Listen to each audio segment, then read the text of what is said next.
here.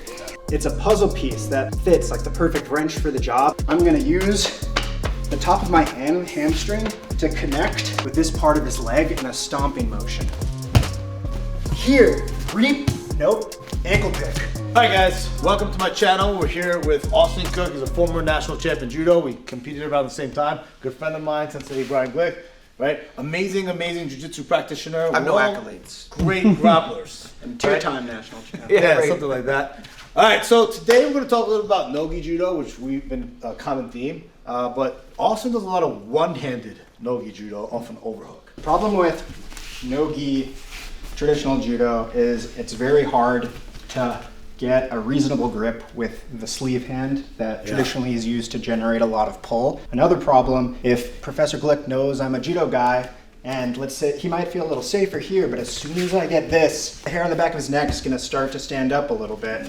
So similar, we covered a Osoto from one hand, that kind of like a sucker punch that strikes before he's really ready. A lot of guys will feel safer from here, especially if I'm looser than if I'm, let's say here, obviously, right? Yeah. So also underhooks. Everyone loves underhooks. It's hard if somebody is good at hand fighting to really dig for an effective underhook, especially to implement Judo, because unless it's here, it's so easy for the shoulder to get torqued behind.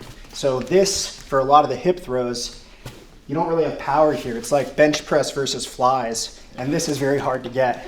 So the wizzer is nice because I can push in this direction, and I can push about as well as I can with an underhook, except he's more likely to let me get it, and he's less likely to be threatened and stiffen up. My favorite jiu-jitsu submission, and it works particularly well when their posture is bent.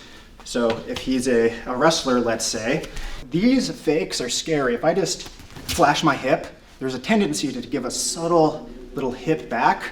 So I can fake now, kind of surprise him, and then bend his head a little bit, slightly down, and lock up a 3/4 Nelson. So this is my favorite thing to do, and it's often there if you look for it. So overhook here, I like to flash an Uchimata. It's not a big movement, a twitch. Twitches are scarier than this. You probably feel pretty safe here, right? Yeah, feel pretty good. And now, but look where I control, the top of his head, where I can generate a lot of torque on a relatively weak part of his body. So now coupled, pushing down this with a fake, now I can look to slide this in for a 3/4 Nelson. So faster here, push down here, and more fluid motion here. Let's say he's able to keep his posture. That's okay, because it's a puzzle piece that fits like the perfect wrench for the job, and I'm just letting him carry my weight down. And this is where I'd like to be, to then go Peruvian necktie, like the Japanese necktie from there. But the transition, two parts. One, not this. You see a lot of people fake like that. Like you're trying to scare somebody at the lockers. That, especially a change. Even stopping moving is a fake. You don't need to do anything big. And it's very safe for me. Now, Let's do a throw. What's that? One-handed Judo throw. Oh, a throw? Yeah. Okay, so a throw. So, It teaches Jiu-Jitsu, bro. okay, sorry. Can you just take a sorry. No, we're doing Alright, great. We're doing all right. Osoto or Uchimata, or starting with a wizzer here. Maybe he's sneaking around my back, trying to encroach. I just need to give him something to worry about, to either A, try to get him down, or B, threaten him so I can retreat. A nice option is Uchimata from here.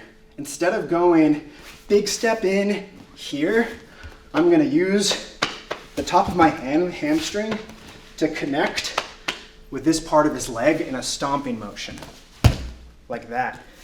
Without reaping, his leg should come up a little bit.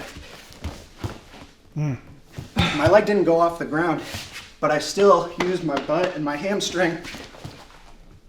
Now, if I'm here, we have multiple options. Ankle pick or continue that into an Uchimata. So here, stepping back, getting a 3/4 Nelson or taking north-south.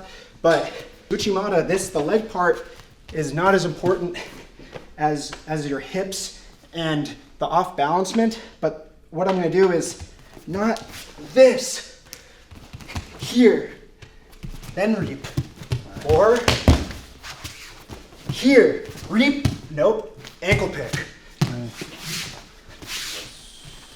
Those are 2 options for you. Nice. Great.